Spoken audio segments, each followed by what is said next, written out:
And we are live. Welcome to the NBA Strategy Show. It is Tuesday, May 27th. I'm Josh Engleman, here to break down a big one for today. We got the Knicks, we got the Pacers, we've got the more fun series for today, and we're going to be talking about it right now. So hit the like button, subscribe to the channel, and hit the notification bell so you know when everything goes live. Follow me on Twitter at Josh Engleman. What's up, everybody? We have some fun yesterday? Anybody do anything big? I had 5 lineups in the top 1%, but none of them were the winning lineup, unfortunately.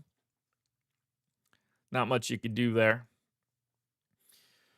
We got the outcome that we expected. OKC picks up the dub, goes up 3-1, effectively putting that series to bed.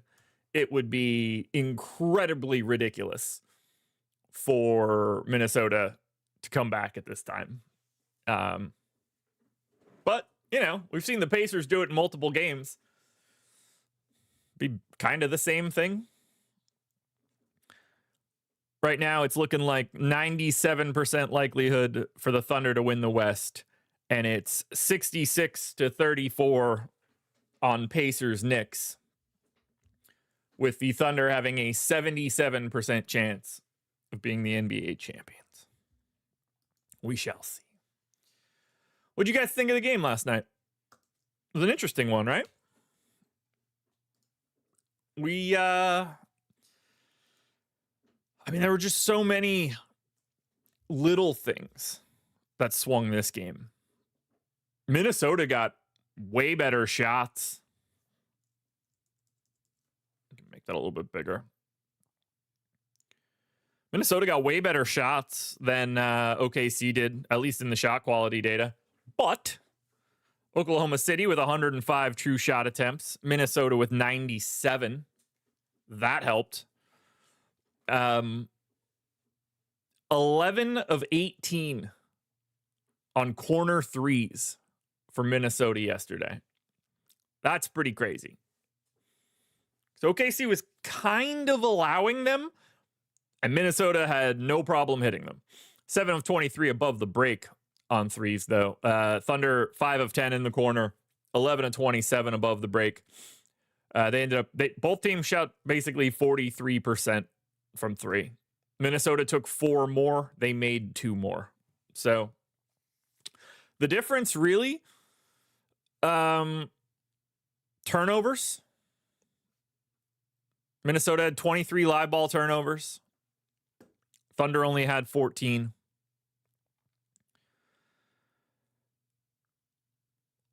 Anytime OKC missed a 2, they seemed to be all over that, which was helpful.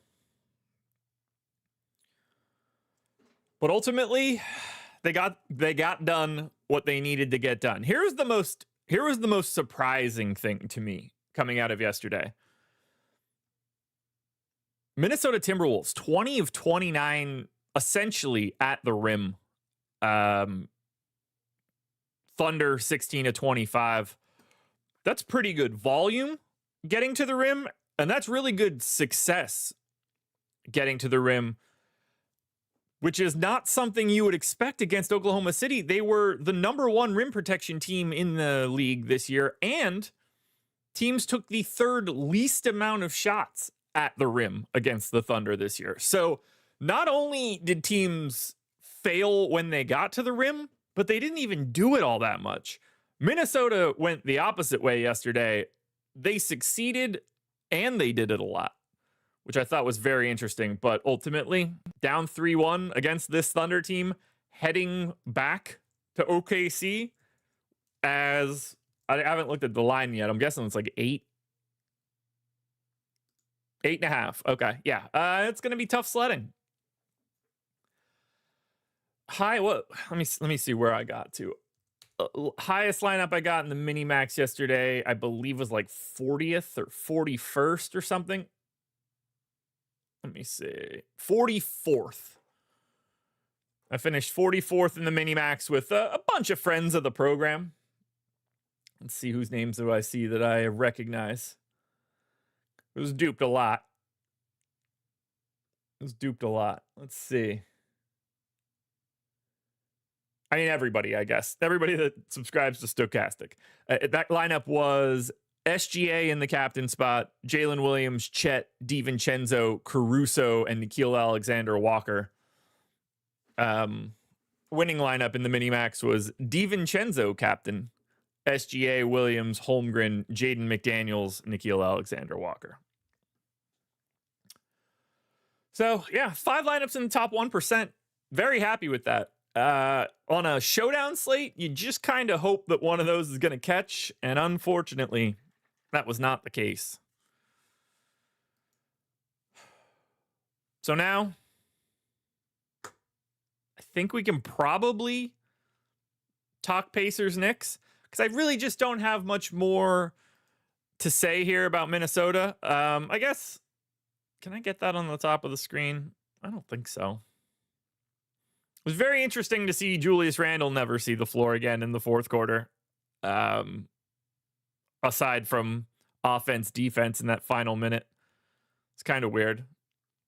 Although, I guess it's not all that weird when you're not playing very well. For example, Julius Randle, 5 points on 9 true shot attempts. Not good. Not good. McDaniels and DiVincenzo were great. Nickeil Alexander-Walker were great. Rudy Gobert was fantastic for what you need out of Rudy Gobert. It's incredible that game was what it was, given Julius Randle's performance, given Ant having 16 points on 16 true shot attempts, 11 points on 6 shot attempts for Naz Reid. Like, that was a hell of a game script for Minnesota to even be in it. But you also got a monster game out of Jalen Williams, a monster game out of Shai Gilgeous-Alexander. You got 33 minutes out of Alex Caruso. You got the DNP CD on Aaron Wiggins in lieu of 12 and a half minutes of Kenrich Williams. Case and Wallace just played ridiculous defense yesterday. He looked solid. And then, you know, you get somebody like Chet out there. Rim protection. I mean, yesterday, 21 points on 15 true shot attempts. Hard to ask for much more. Fun game. Series is over. Let's talk the series that is not over, but could be after today. Game 4, Pacers. Knicks. Knicks picked up the dub last time out, and now we're here. And we have a giant elephant in the room for today, I guess. Technically, Aaron Nesmith is questionable. It would shock me if he doesn't show up on the floor, but how healthy he is, not totally positive. I know, I can't believe the Thunder are so young and can't win. It's crazy. Crazy how that happened. Crazy how that happened. So the Aaron Nesmith piece of this is obviously massive. Now, my expectation is he's gotten treatment over the past 36 hours and he's going to be out there. There's no way for us to know how healthy he is. The trickle down, if he's out or limited or whatever, it's big. It's really big. I think he is a linchpin to making sure that everybody is in the right spot defensively for the Pacers. But ultimately, I'm fully expecting business as usual here. And I'm expecting Aaron Nesmith to just start and play and hopefully be okay. But, you know, we'll have this news before the game starts, hopefully. But that could be a big change. Obviously, before game 3, we got the Knicks starting lineup change. That ended up being Mitchell Robinson in. And that ended up being Josh Hart out of the starting lineup. I guess we should probably take a look at that.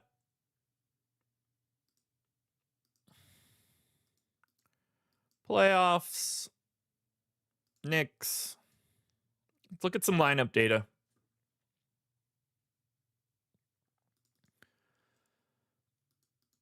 So the lineup that's played the most for the Knicks in the playoffs by sixfold is Towns, Anunoby, Hart, Bridges, Brunson. They're minus 9.8 in 312 minutes. Now, this is the point of all of it to me. Reading that. Because in no more opportunities in the playoffs do you get your best five against the other team's best five. And over 312 minutes, these guys have sucked. I don't think it should be all that controversial to say that the Knicks aren't what everybody thinks. Have they been a little unlucky shooting the three? Sure. I can say that. And it's reasonable to me. But that just has not been working in any way. Now, everything else is just a tiny sample. I mean, the next most played lineup is only 54 minutes. That's 1/6 of what the starters are doing. What's the total, actually? I didn't even think about that. Is that like half of the playing time?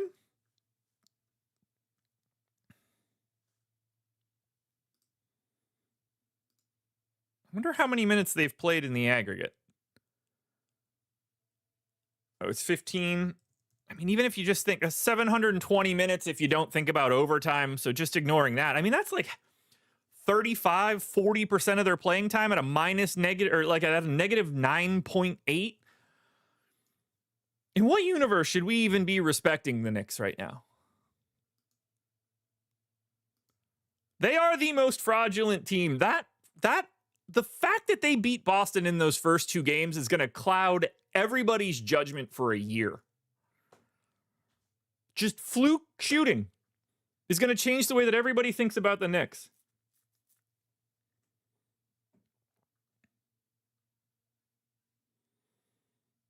Meanwhile, Turner, Siakam, Nembhard, Halliburton, Nesmith in 218 minutes, they are plus 14.5. I don't know.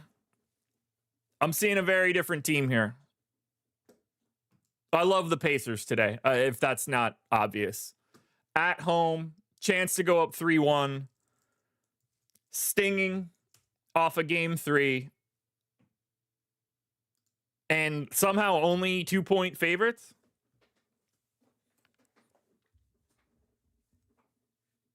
Love the Pacers today. Don't know why I wouldn't. The playoffs is staged. OKC already won. Yeah, that's what the league would do. Stage to the playoffs so that Oklahoma City is the champion. That's probably what happened. Or they've been the best team in the league since October, whatever the hell the first day of the regular season was. Which is true. I want to look at more on-off stuff here. So, let's look at the Knicks. Let's just go playoffs. Say Towns, Anunoby, Hart, Bridges, Brunson. Mitch? That's probably all I need. Can I not do that many guys? I guess we could just skip Brunson. It's not like he's ever coming off the floor. There it is. Okay, here we go. That is just so crazy to me. Like, the three-point shooting's doing a little bit of the talking here, but also that's not a very good defense, so I should expect them to be worse.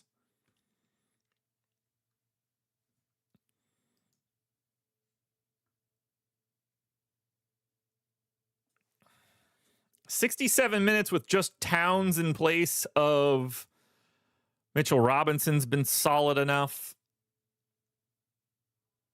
They just don't really have any interesting samples.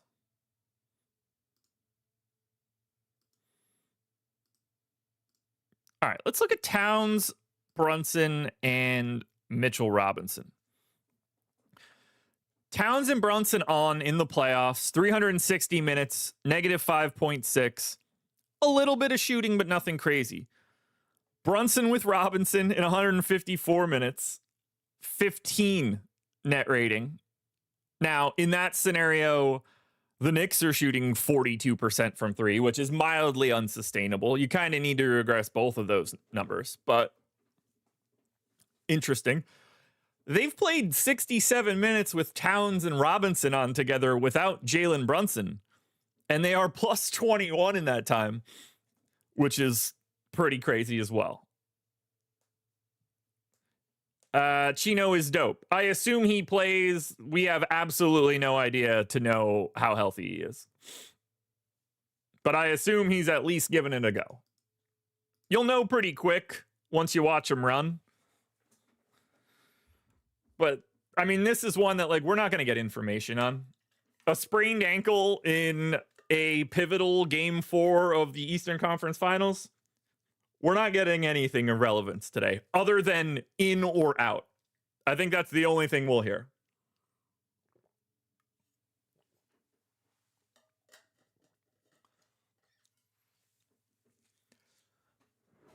I'll tell you what. If these giant negative numbers keep continuing with Karl Anthony Towns on the floor, that makes things really weird because he's obviously great and you obviously can't take him off the floor. And he's clearly the reason that they were able to pick up the win last time. But man, feels like these pieces just aren't fitting together right now. What about Anunoby, Hart, and Bridges? Is there anything to glean here? All three guys on negative 9.5. No real shooting issues. Hart off, negative 2. Bridges off, plus 31. Anunoby off, plus 18. Oh, okay. I mean, at the very least, I guess we should be happy that Tibbs was willing to make the change that at least matches the data. Getting Mitchell Robinson on more, and at least what it appears here, getting Josh Hart off more. Pause.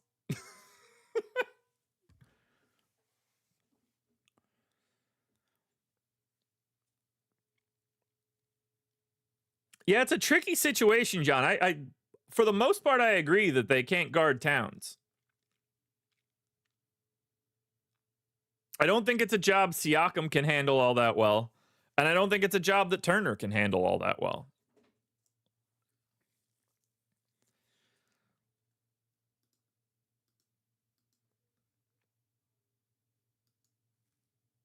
So I don't know.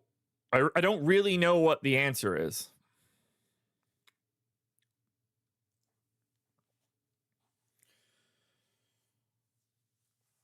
Bounce back game for Brunson tonight. You know, it's funny. If that happens, my guess is it happens because Aaron Nesmith is compromised. But it won't get looked at like that.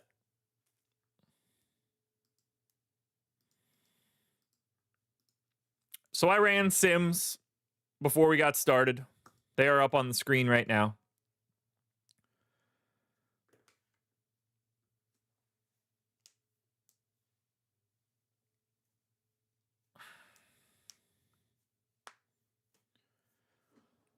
So we've got 4 different guys: Brunson, Halliburton, Towns, Siakam. I'm quite confident everybody would have guessed those 4 guys as the 4 guys that are getting double-digit captain ownership. Brunson at 15, Halliburton at 18, Towns at 13, Siakam at 11.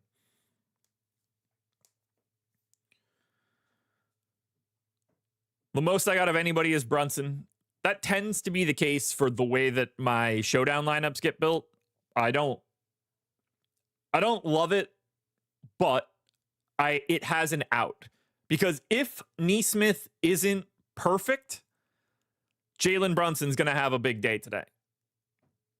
Because I don't think Jalen Brunson feels like he meets any resistance from anybody else on the Pacers except for Aaron Nesmith. So I don't mind having this stand on Brunson at the captain spot. I hope I'm pretty significantly under on him at the flex, because I think that's what where I'd want to be. He's either incredible because Nesmith is compromised, or he's just not what I want to play if Nesmith isn't.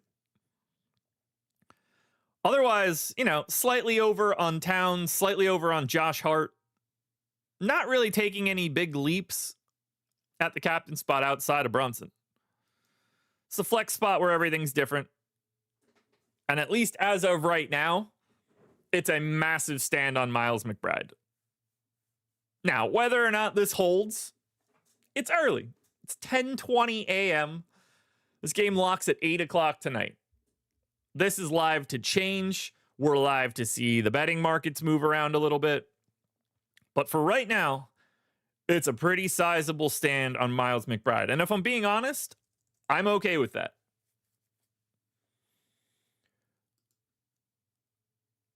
While McBride only played 15 minutes in game 3, he picked up 3 personal fouls in 82 seconds of the first quarter. So he lost a lot of run. He came into the game at the 4:50 mark of the first quarter. He picked up a foul at 4:40, 4:30, and 3:28, at which point he was removed and never saw the floor again until the middle of the third quarter. So, one, I hope box score watchers are dumb and don't know that. And 2, 2,800 for McBride. You've got Mathurin sitting there at 3,200 looking awful. You've got Tony Bradley at the flat min already 33% owned. You've got Ben Shepherd at 2K, 7% owned. I'm not really interested in any of those guys other than Bradley, and he's already owned. So to me, the slightly under-owned Miles McBride stands out. Now, on the opposite end of that, the biggest fade, can't be mad about this one at all. 38.5% owned Aaron Nesmith in 25% of my lineups. I'm cool with it. I'm completely cool with that. If he beats me, that's fine. If we knew for sure he was 38.5% owned today, in my mind, I'd be okay with it. That's got to be a very specific game. 1, his ankle's got to be good enough to play his standard minutes. 2, he's also got to have a better than average day. Those 2 things feel less likely than 38.5%. So I like being lighter on Nesmith there. I don't like being lighter on Halliburton. I don't like the fact that the 5 guys I'm lightest on are the Indiana Pacers. Nesmith, Halliburton, Nembhard, Mathurin, Bradley. But in a way, I kind of get it. I don't really like this series for Andrew Nembhard from a DFS standpoint. I'm a really big Andrew Nembhard fan. I don't really like it from a DFS standpoint. And he's been pretty pedestrian, even in big minutes. So, I'm okay being light there. I've already talked about Nesmith. If Tony Bradley's 33% owned, I don't mind being light there. This is one bad rotation away from going straight back to another one of Thomas Bryant or going small. So that already scares me. Bradley's been fine. I'm not surprised to see the ownership, but it doesn't take much in a pivotal game 4 of the Eastern Conference Finals to not play a guy that the Jazz didn't want to keep. That's all I'll say. The one guy that I don't want less of here is Halliburton. I think the Pacers win this game. I don't I don't want to say that it's a blowout because I'm not picking a blowout, but like, I think it's just going to be like a hard worked cover of like 8 or 9. It's just like how I'm seeing it. And if that's the case, just like I'm going to need Tyrese Halliburton. And for now, I'm just kind of neutral to the field for him on the captain and a bit under the field at the utility. So the current data is not jiving with what I want it to be, but that's okay. The data's smarter than me. Knowing that is half the battle, but it does allow me to make little tweaks. I can give a 5% boost here. I can negate somebody by 5% there. And that's not going to take me from having 20% of somebody to 70, but it will give me a little bit of my own personal zhuzh to everything we've got going on here.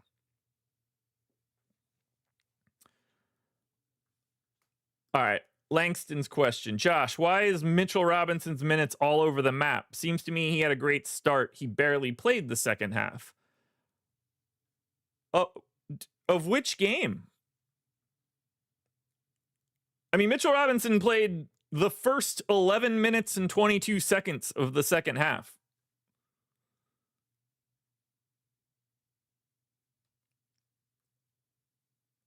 And 17 minutes in the first half? The answer is he was tired. I would guess that's part of it. He was incredibly tired, having had to play more and harder than he has in his entire life.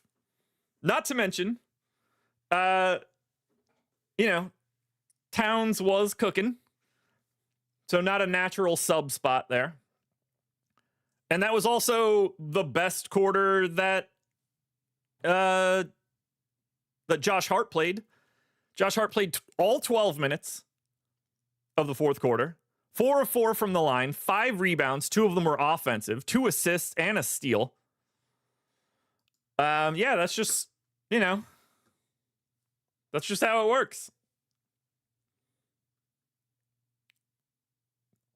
They squeezed everything they could out of Mitchell Robinson there. It's just not a guy with a gas tank like that. He's been not stretched out. But yeah, also, things were going quite well for the Knicks. You don't really make that sub when you've got a 14-3 run, a 5-0 run, and an 8-2 run to close it. There's just no spot to ever put Mitchell Robinson back in the game until you get into those offense-defense spots at the end. All right, guys, who wins today? That's one I at least got to ask. Who picks up the dub?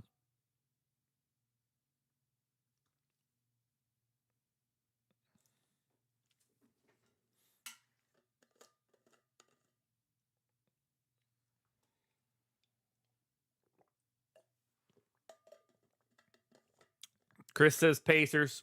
Trell says Pacers.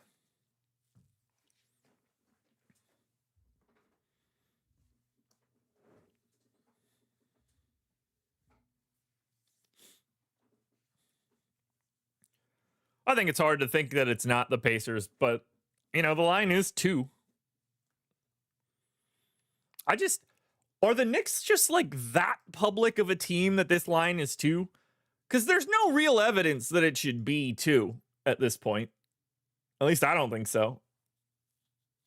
I mean, we're talking about like, this feels like a 3.5 to me.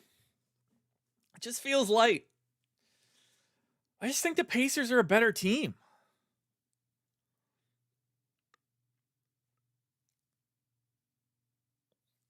Nesmith obviously will play a big role here.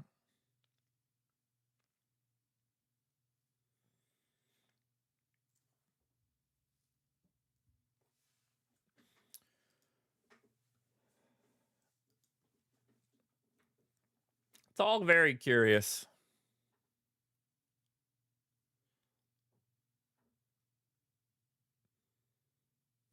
Neither one of these teams can hold a lead. I mean, that's the fun part about this series is that both teams don't have a very good defense. which makes this series way more fun to watch.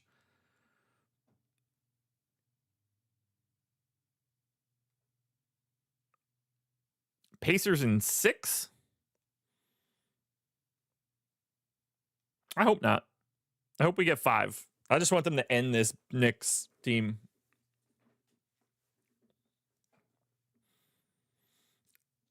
People are too irrational about the Knicks right now. They need a reality check. Who gets the biggest bump if Nesmith is out? Everybody that doesn't play. Benedict Mathurin, Andrew Nemhard gets he's never coming off the floor, really. Ben Shepherd is probably the real answer of like guy who takes on the most minutes, but it's trial by fire at that point in time. They're throwing everything against the wall. Wouldn't be surprised if they tested Jarris Walker for a rotation. If Nesmith is out, all bets are off. Like, you're probably expecting Halliburton and Siakam to play 40. Everything changes.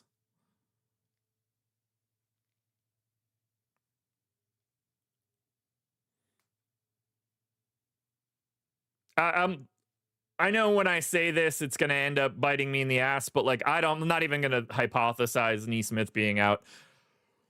If he's out, then he's out for a while. Like, it's not just today.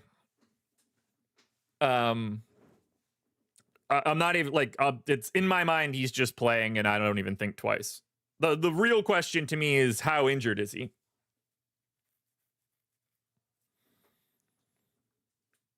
What was anything wrong with Brunson last game, or was it just a bad game and worn down physically? I mean, do you want the real answer?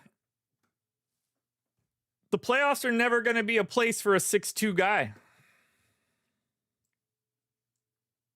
It's mostly worn down physically, but look, every round that this goes further, it's not great for Jalen Brunson. He's awesome.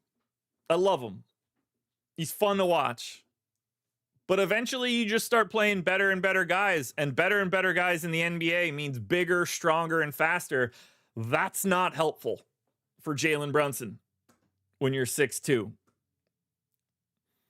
It's just, eventually you run into someone with equal talent that's just bigger than you. And that is really hard to overcome. That's really all that there is. Eventually,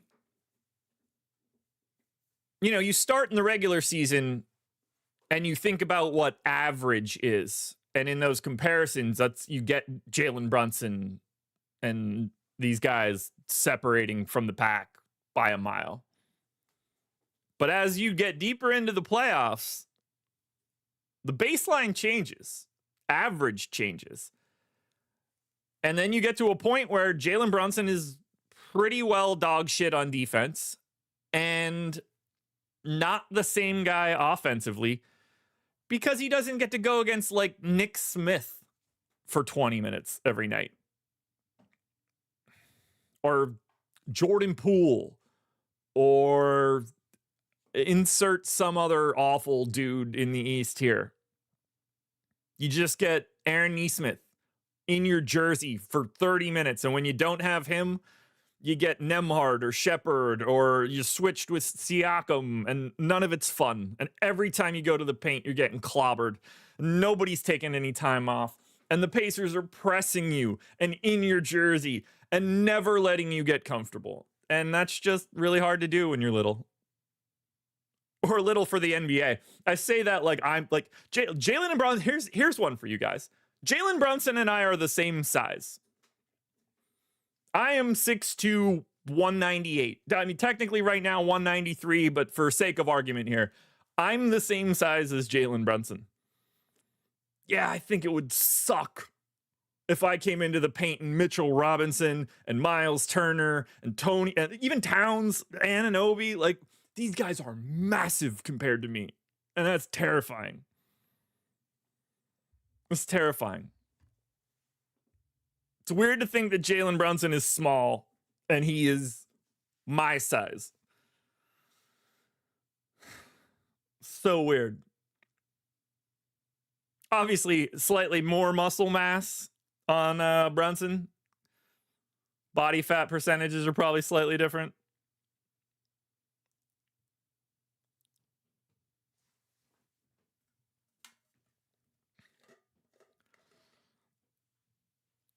DC, I don't think there's any way to do it.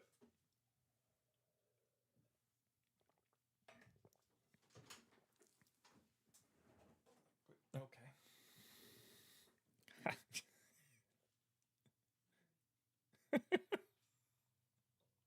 Weird experience. Anyway.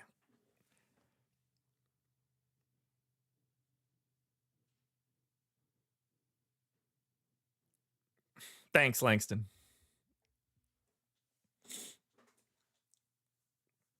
Ooh, let me do one thing quickly. Forgot to grab it. Let's save that.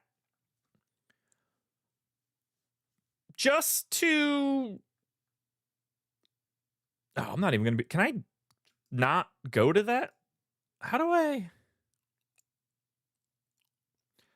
Whatever. I'll make it easy. So, I just want to shout this guy out. Making it work on stream. Got to shout out Danny C for yesterday. Little Memorial Day baseball for everybody. Used the Sims. Picked up 100K. Not a bad Memorial Day for Danny. So, well, we made up this graphic. I wanted to make sure that I could shout him out because he shouted us out on Twitter. So, shout out to Danny for picking up the dub.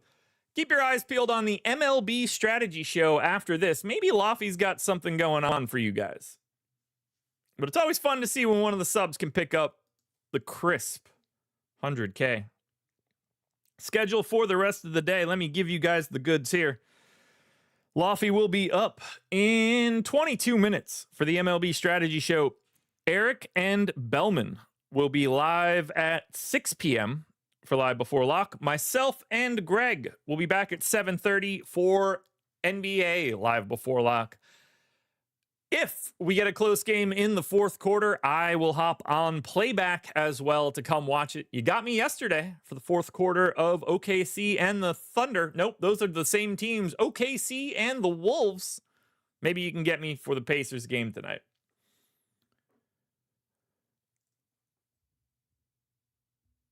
Josh, who's the one person on the Pacers and Knicks that you don't have a share of? There probably isn't one.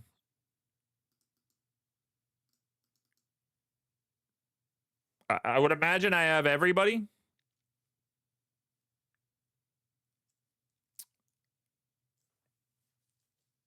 Anybody that's projected to play, I probably have.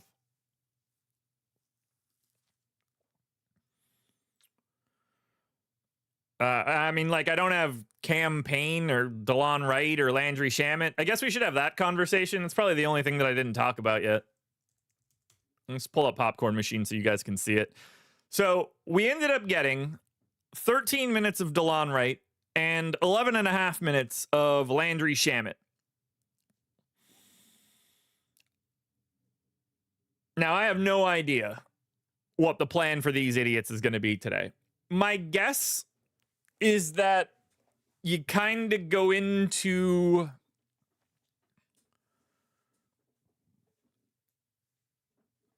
like a 6-minute projection for these guys. But let's remember here. My guess is that DeLon Wright was never coming on the floor in the first half. This is Miles McBride picking up 3 fouls, and them not having a choice in that moment because they can't bring Mitchell Robinson back in at that point now. Hart is already on. In theory, Bridges could have come on. Brunson just played the entire first quarter. So you kind of got DeLon Wright by default. Shamet, on the other hand, that one's weirder to me. Because that one feels like it might happen again. Or this rotate. Here's what I think happens, and if you guys can see this. So what could really easily happen today is this entire DeLon Wright rotation is just Miles McBride, and it goes away.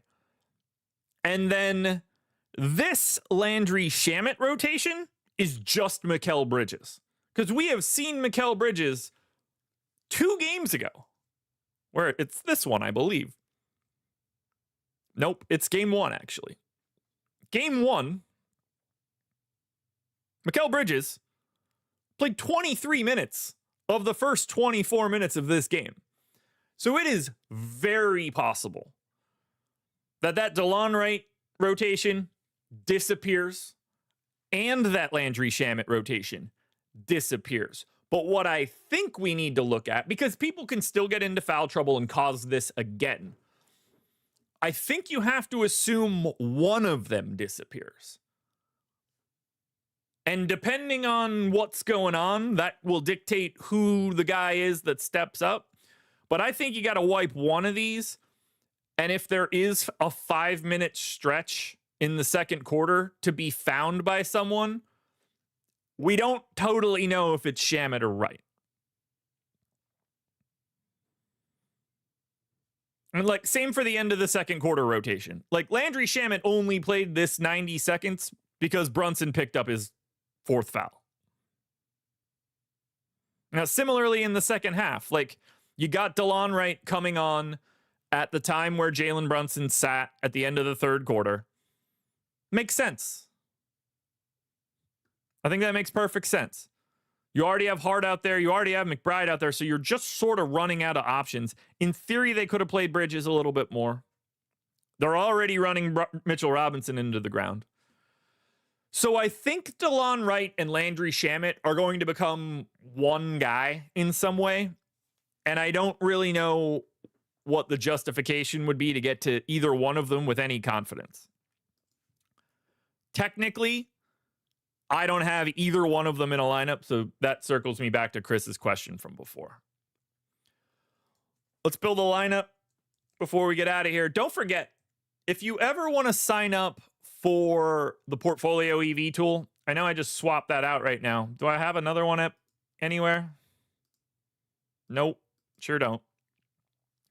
Link in the description. 7-day free trial, Portfolio EV tool, anytime you want it.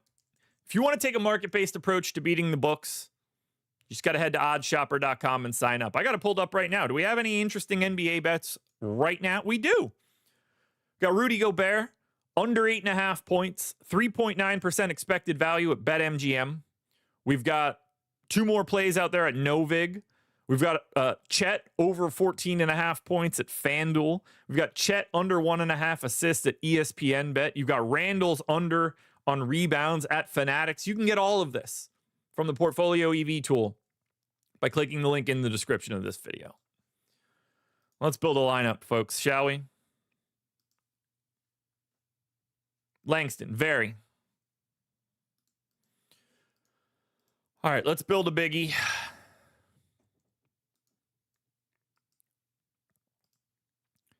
Let's look at the captain spot. Now, interesting balance here. These guys just don't separate from each other. Part of me wants to go to Josh Hart.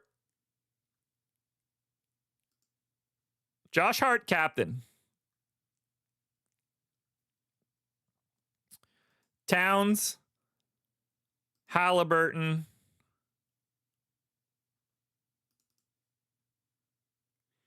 I don't want Tony Bradley. I'm okay with Miles McBride, I guess. We'll go McBride, and then if I complete it, it's Nesmith Siakam. 3-3. Let's see it. What do we got?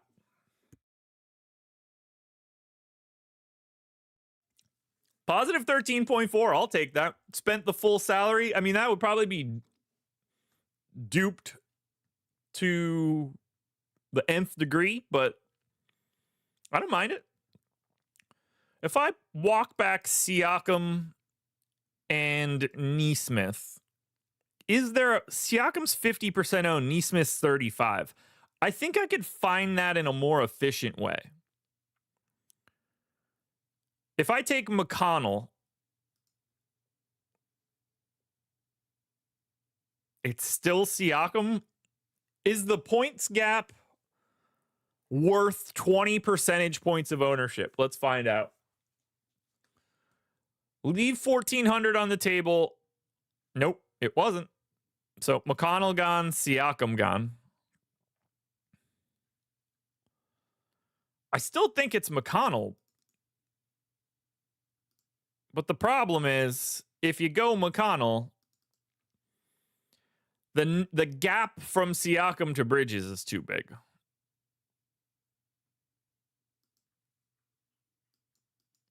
Now, that's a giant ownership discount, but it's probably too much. Yeah, it is. Okay, so it can't be McConnell.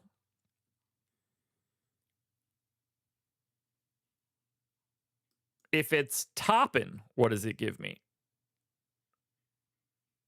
Okay, Toppin Siakam is interesting. No, that's worse. That's worse. What am I doing? Ooh. I assume Ben Shepherd doesn't unlock anything for me.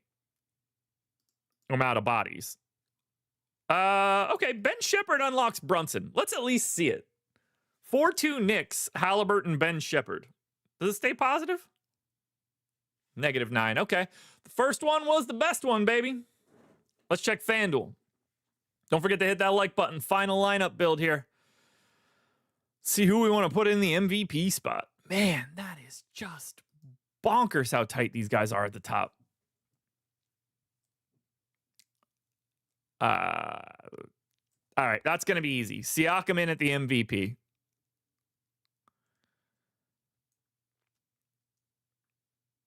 I'll go Towns, Halliburton.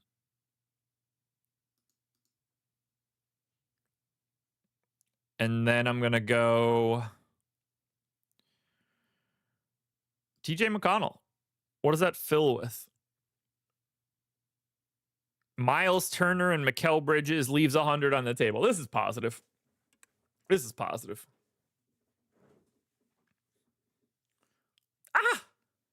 13. All right. Not Turner, not Bridges. Let's pull McConnell.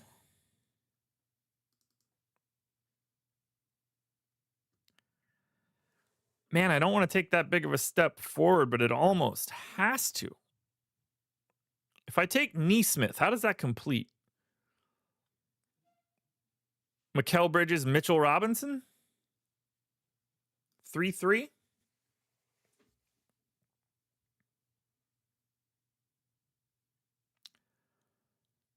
Eric, that is a wild comp. Those guys are not even close to each other. In terms of speed, we're going to compare Chris Kaman to Mitchell Robinson? I might take Mitchell Robinson when he had the foot injury 6 months ago.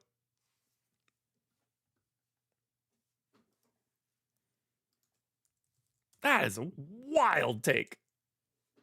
God, I got to get this one into the positive somehow. Bridges out, Neesmith out, Mitch out.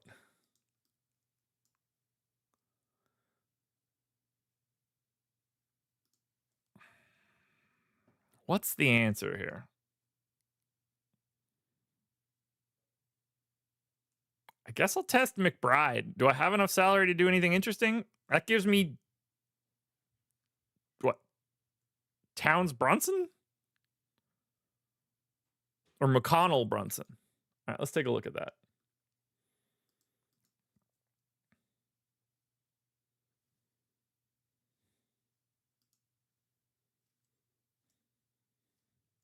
We got it. 19.2. Pascal Siakam in the MVP spot. Tyrese Halliburton, Miles McBride, TJ McConnell, Karl Anthony Towns, and Jalen Brunson. Well,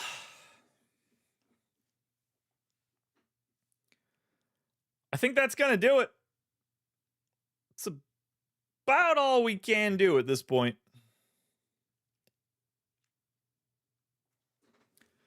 So, guys, hit that like button if you can. Subscribe to the channel. Keep your eyes peeled for the rest of the Stokastic content for the rest of the day, whether that's on Twitter, YouTube, Instagram, TikTok. You'll find us everywhere. Big game tonight, 8 p.m. start. You'll get Greg and I for live before lock, but Dave Lock, MLB strategy show coming up next. Guys, good luck, everybody. For real. Enjoy the day. Talk to you guys later.